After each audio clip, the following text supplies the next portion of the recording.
Hey guys, it's Mark from Ace Tutors, and in this video, I'm going to explain one sample t-tests for means. Now if you watch my previous video on one sample z-tests for means, then a lot of this is going to look really familiar. But if you haven't, I encourage you watch that one as well and compare it to this one to understand the subtle differences between the two. So let's jump right in. As a reminder, the goal of hypothesis testing is to make a certain conclusion about a large population by using data from a smaller sample. One sample t-tests are just one way to do that when you have a certain population and certain data. So when would you use a one sample t-test for means? Well, you would use this type of hypothesis test whenever three things are true. First, you need to have one single population you are pulling data from. Second, your data is in the form of a mean, as opposed to a proportion or another measure.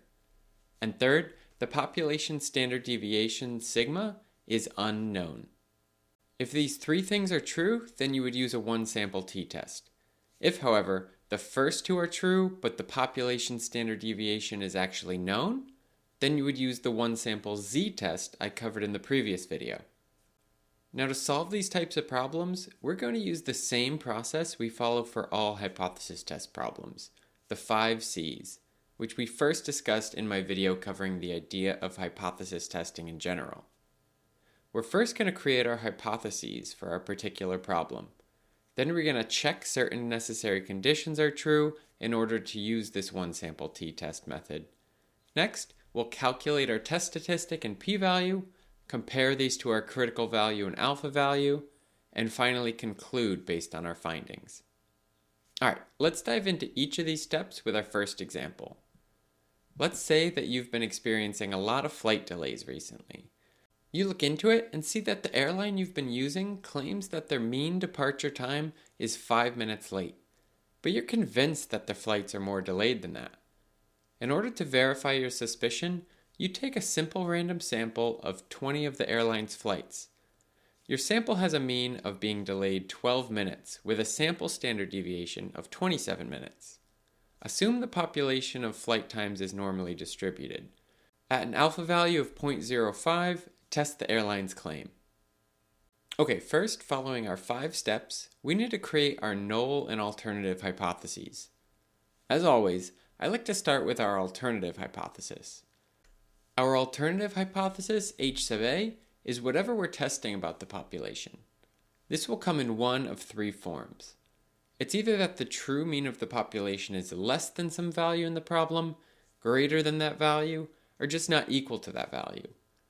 For our problem, we're testing to see whether the true mean flight delay, mu, is actually greater than 5 minutes. Then our null hypothesis is always just the opposite of this, which makes our null hypothesis, H sub O, mu is less than or equal to 5. Alright, next, as always, let's start drawing a picture of the distribution matching our problem to help us visualize it. Since we're doing a t-test, we're going to use the t-distribution, so let's draw that. Now if you just watched our one sample z-test for means video, then you might be wondering why we're using a t-distribution here instead of the normal distribution we used before. I encourage you to pause the video and think for a second about why this might be the case. Well, the key difference here is that we do not know the true population standard deviation, sigma. As a result, we are relying on our sample standard deviation, S, to understand how spread out our data is. But the standard deviation tends to vary a lot from sample to sample, especially if you take a small sample size. To compensate for this lack of knowledge, we use the t-distribution, which compared to the normal distribution is a little shorter and spread out farther into the tails. Now the t-distribution's shape varies based on your sample size. If you have a small sample size, then your sample is not as great of a representation of your population, so the t-distribution is even more spread out to compensate. As your sample size grows, your sample becomes a better representation of your population. Eventually, as n gets large enough, the t-distribution looks closer and closer to the normal distribution.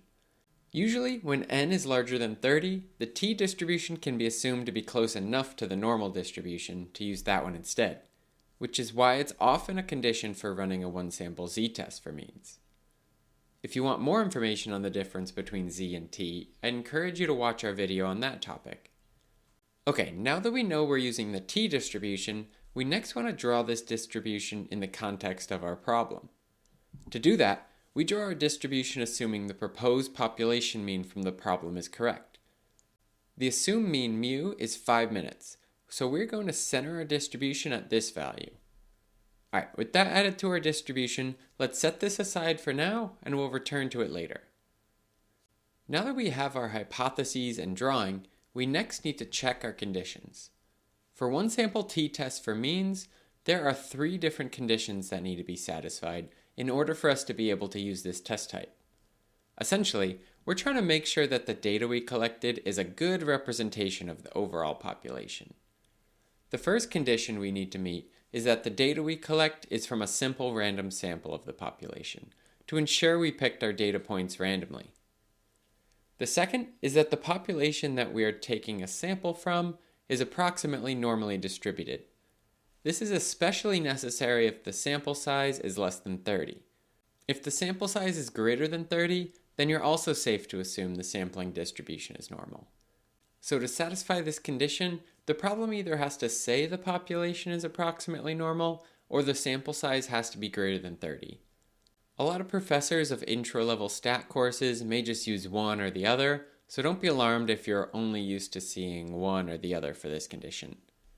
And lastly, the third condition we need to meet is that the sample is less than 10% of the entire population size. I won't go too much into detail right now, but the reason you need this to be true is to reasonably assume that our samples are independent from one another. I'll discuss the details of these conditions in a later video, but for an intro-level stat course, it's generally only necessary to make sure these 3 conditions are satisfied in order to continue with the problem. Going through these for our problem, the question states that you take a simple random sample, so that checks off the first condition. Next, the sample size n is 20, so we can't automatically assume the sampling distribution is normal, but the problem directly states that we can assume the population is normally distributed, so that satisfies the second condition. And finally, let's assume the airline does well above 200 flights, so that sample size is much less than 10% of the population size. Alright, now that our conditions are met, we can move on with the problem and calculate the test statistic and p-value for our sample. As a reminder, the test statistic is just the standardized value associated with our sample data, in our case the sample mean. And the p-value represents the probability of getting that sample mean we got if the true population mean is indeed 5 minutes. Since this is a one-sample t-test and we're using a t-distribution, our test statistic is a t-statistic.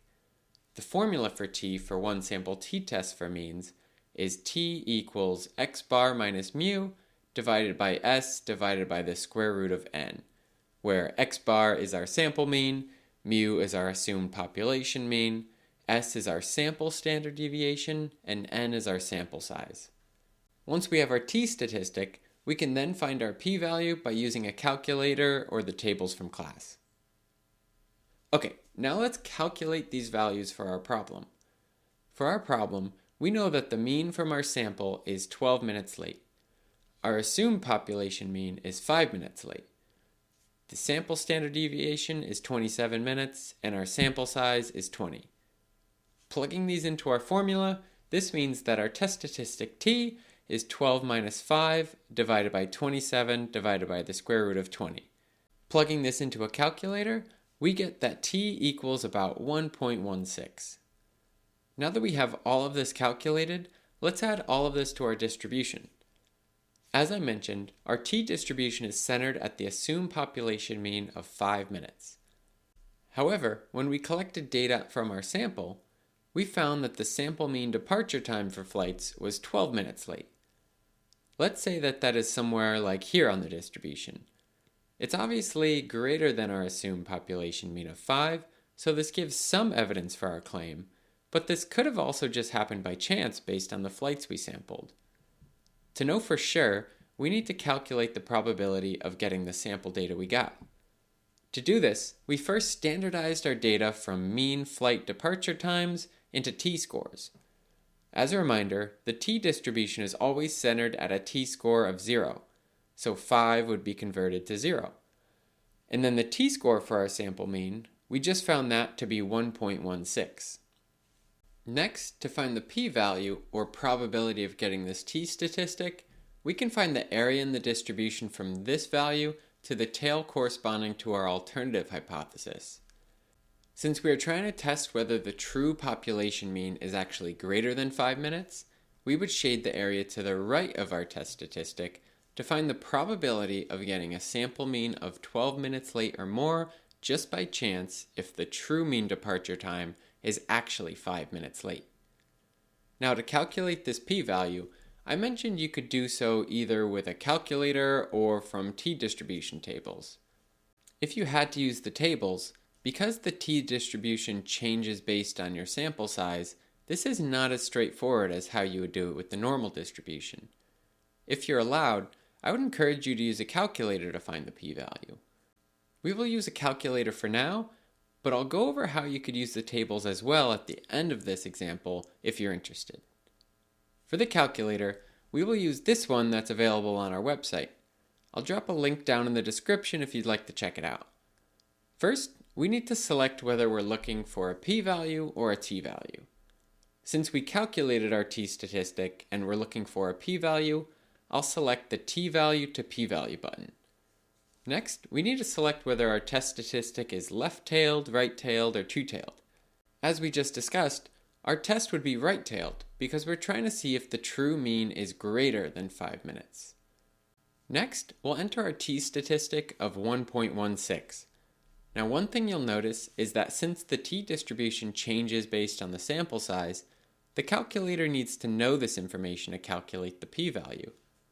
This comes in the form of something called degrees of freedom. I won't dive too deep into what these are right now, but all we really need to know for now is that it's ultimately a measure of how certain we are in the shape of our distribution. As we said before, as our sample size gets larger, we are more certain it is closer to the normal distribution.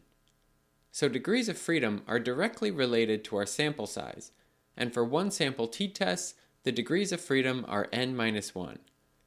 So for this problem, since our sample size is 20, we have 19 degrees of freedom.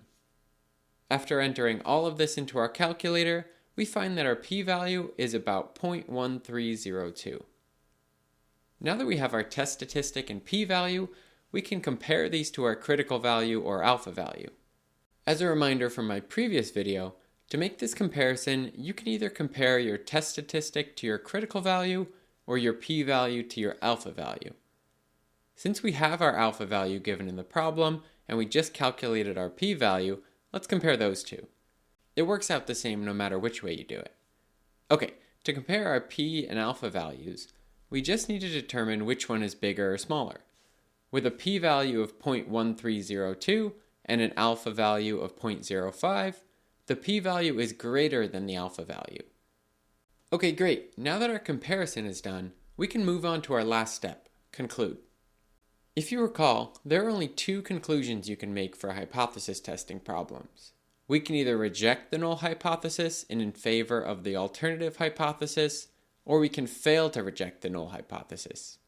To know when to make each conclusion, I like to remember the saying, if p is low, reject HO. That means if our p-value is low, aka lower than our alpha value, we should reject HO, the null hypothesis. If the p-value is greater than the alpha value, we would fail to reject the null hypothesis. For our example, the p-value of 0.1302 was greater than our alpha value of 0.05, so we would fail to reject our null hypothesis. To put this in context of the problem, we could say at a 5% significance level, we fail to reject the null hypothesis and do not have sufficient evidence to support the claim that the true mean departure time for this airline is actually greater than 5 minutes late. Okay, so that's how you do a one-sample t-test for means. But before I wrap up, I want to quickly go over how we could have made the same conclusion using t-distribution tables from class rather than a calculator. As I mentioned, in order to make our comparison and conclusion, we can either compare the test statistic to the critical value, or we compare the p-value to the alpha value. They tell the same story in the end, you're just either comparing standardized statistics or probabilities. For our problem, we used a calculator to calculate the p-value and compared that to the alpha value, since that value was given directly in the problem. However, when using the t-distribution in hypothesis testing problems, it can sometimes be even easier to find the critical value using a table and compare that to the test statistic you calculated. To do this, we'll use this table. As a reminder, we're looking for t that corresponds to our alpha value. These values are what form the boundary to which we compare the results from our sample to make our conclusion. The alpha value represents the area from our critical value to our tails. To find our critical t-value, we would look in the column corresponding to the 0.051 tail case. Then we would look in the row corresponding to our 19 degrees of freedom, which gives that our critical t-value is 1.729. If we had this value, we would not need to calculate our p-value since we would just compare our test statistic to our critical value. However, as a reminder, when we compare these values to each other, we need to compare the absolute values since these could potentially be negative as well. We just want to see which one of these values has a greater overall magnitude and how far they are from the middle of the distribution, which again is centered at 0. If the absolute value of our test statistic is greater than the absolute value of our critical value, then we reject the null hypothesis. If the absolute value of our test statistic is less than the absolute value of our critical value, then we would fail to reject the null hypothesis. In our case, our test statistic of 1.16 is less than our critical t-value of 1.729, so we arrive at the same conclusion to fail to reject the null hypothesis. So this is how you would use the tables instead of a calculator to compare the test statistic to our critical value and conclude. Alright, to wrap up here, if any of those steps were confusing, don't worry. I encourage you to go back and watch each step and really internalize what we did for each of the 5 steps in our process. This is going to be really important as we're going to follow this 5-step process for every single type of hypothesis testing problem we do. First, we create our hypotheses, then check conditions, then calculate our test statistic and p-value, then compare those values to our critical value or alpha value, and finally conclude based on our findings. In future videos, I'll cover many more examples of this and other hypothesis test types. I hope you found this video helpful, and if you did, please hit that subscribe button to support us making more videos for you. If you didn't, please leave us a comment down below to let us know what we can do better. Thanks again for watching, and remember, you have big dreams. Don't let a class get in the way.